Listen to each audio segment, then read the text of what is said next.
Donkey Kong Bananza is finally out, and easily one of my new favorite games. Bananzas are something that let you take various animal forms through the power of music. Most levels and bosses are at least in part structured around these forms, and they're an important part of your toolkit. But how many do you actually need to beat the game? Before getting started, I'll show and explain some movement tech that I'll be using frequently.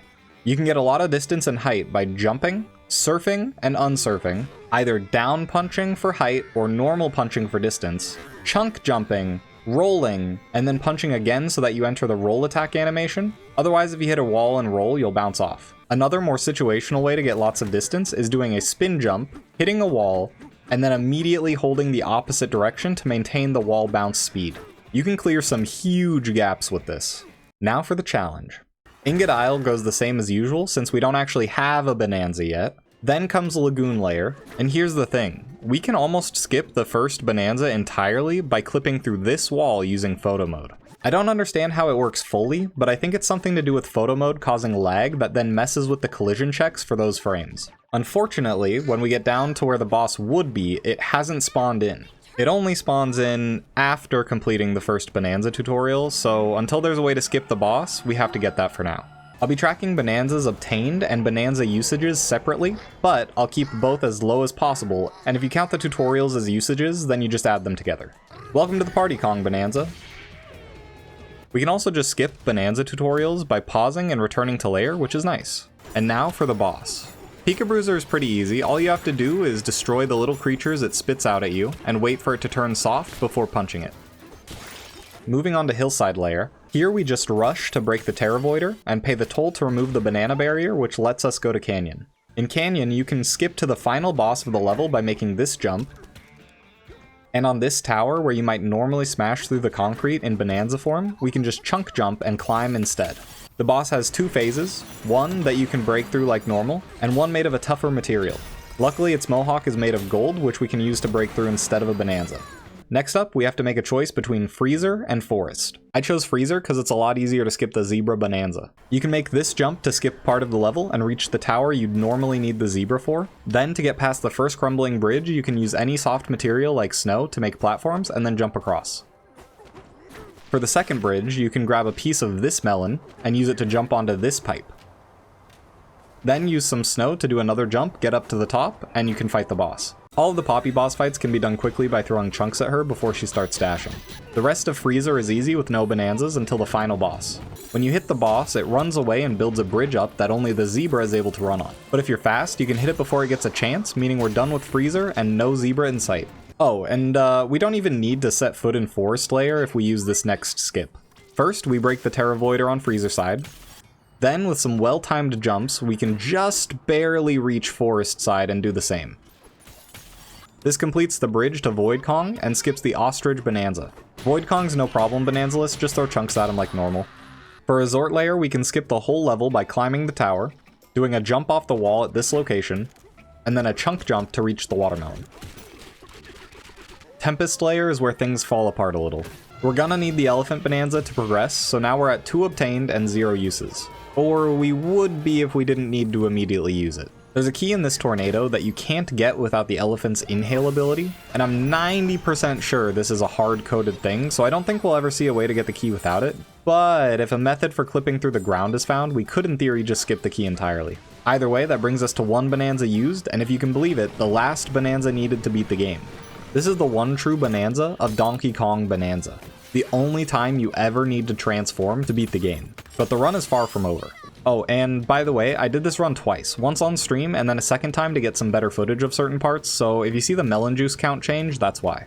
Next up is Blusterwing Phase 2, and you can easily beat it by jumping onto the walls around the arena and grabbing chunks to throw from there.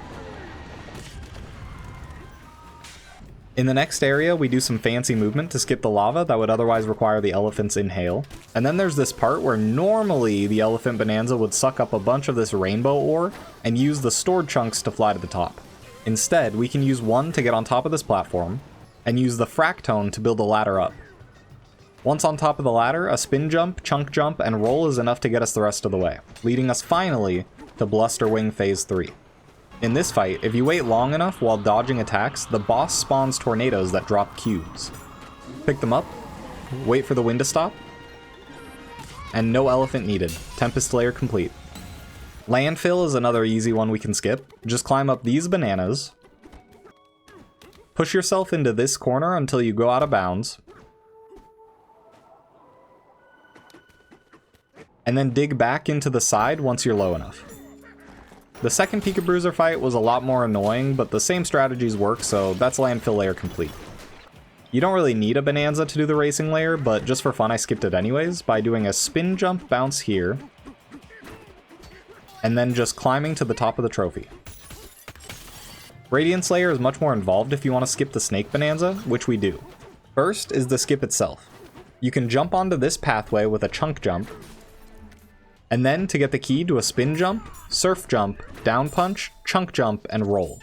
That's enough to skip the Snake Bananza, but not the Snake Bananza requirements. The tower on the next layer is clearly meant for the snake, but we don't need it. You can throw something soft against the wall and use it as a platform to get up the first jump. Then a spin jump. Another spin jump. And another spin jump with a bounce.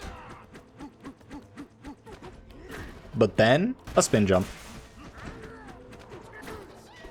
Use a chunk to avoid these barrels, and a mid-air roll attack to break the Terravoider. Then at the top you can throw a chunk into the ceiling here, and a glowing rock will fall, allowing you to get the key and finish the regular and definitely not snake-themed tower. Same strategies as before here with Poppy, so we don't need the snake's glare. And in the next area, when you get to the part where you need to break the top of a tower to let the light through, we can lure this enemy to attack, and spin jump off its back to reach it. For Grumpy Kong, we can use the exploding chunks conveniently placed around the arena to break the skylights. And then just punch him, let him spin, and punch him again to complete the Radiance layer. Groove layer is another one where we can't use Bananzas even if we wanted to, so bring back the beat, funk, and rhythm, jump into Neil's mouth, save Pauline, and we can move on to the feast layer. The first burger button is just on the ground. For button 2, we can climb to the top of the Ferris wheel and do a spin jump bounce, which along with the chunk jump gives us just enough distance to make it where you would otherwise need ostrich or snake to get to. We can use the Ferris wheel again to jump to button 3. And button 4 is just a boss fight, so nothing special there.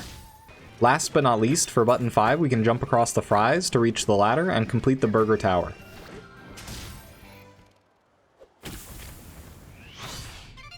Then I guess we salt a slug?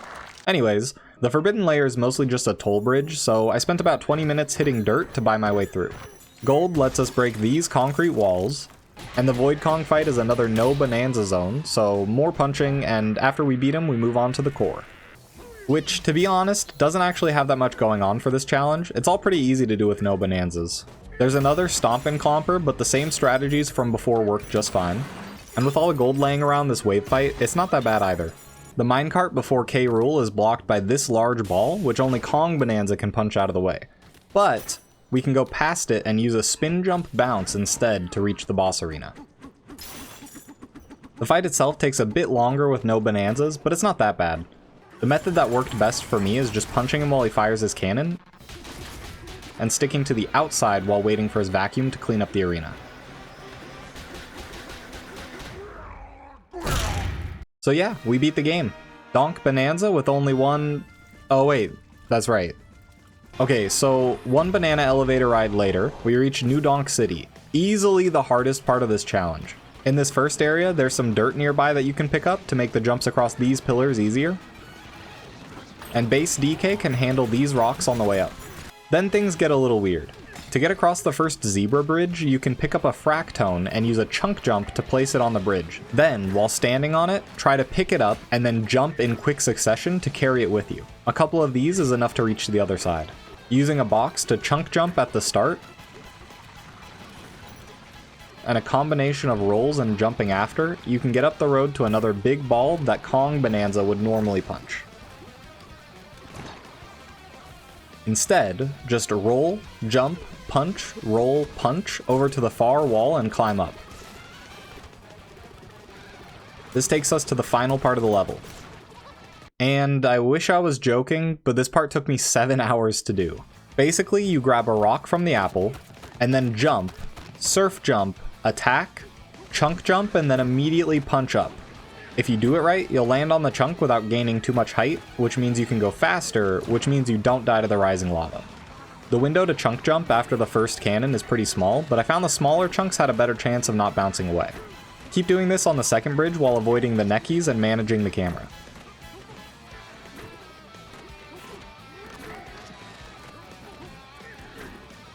Fortunately, the timing on the second cannon is far more forgiving, and the lava stops rising, so you can take your time here.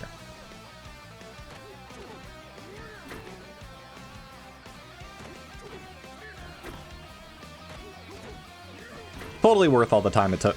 Oh, that's right. Yeah, it took me a couple more hours.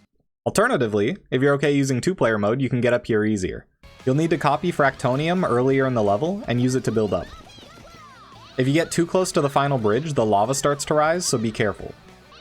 From about this distance, jump to the barrel, and then before you land on the next layer, spam A without moving so that you chunk jump to land safely on the Fractonium. Then, just build over to the last barrel. Either way, it's time to fight K. Rool once again. It's mostly more of the same for Phase 1, attack while he shoots his cannon, and wait for the vacuum to clean up the arena. But then it gets worse. Much worse. After enough damage, K. Rool starts to flood the arena with goop.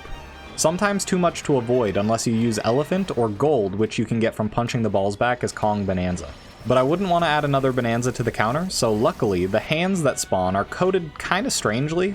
You can punch them as regular DK and they fall over the same as when you throw gold at them. They don't turn to gold, but for some reason they still splash a little when they break, so you can grab that and use it to make infinite gold for the rest of the fight.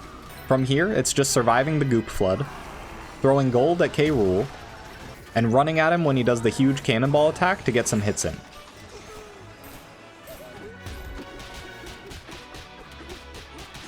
It takes a while, but eventually he goes down. And that's Donkey Kong Bananza with only 1 Bananza used and 2 obtained. Right now there's 2 things that could make a 0 Bananza run possible, and they both involve clipping into the ground. Once in Lagoon, since the first boss doesn't spawn if you skip the Kong Bananza, and another time in Tempest to skip the stake that the Tornado Key unlocks. Nothing's been found on these yet, but who knows? Maybe one day. 1 month after parting ways, Pauline visited DK. Hey DK, I've been thinking. I'm pretty sure there are some Bananza powers we still need to learn. Let's go see the elders and make sure we learn all the Bananzas. With that, DK and Pauline headed back to the underground world and at last learned all of the Bananzas. Wait, they what?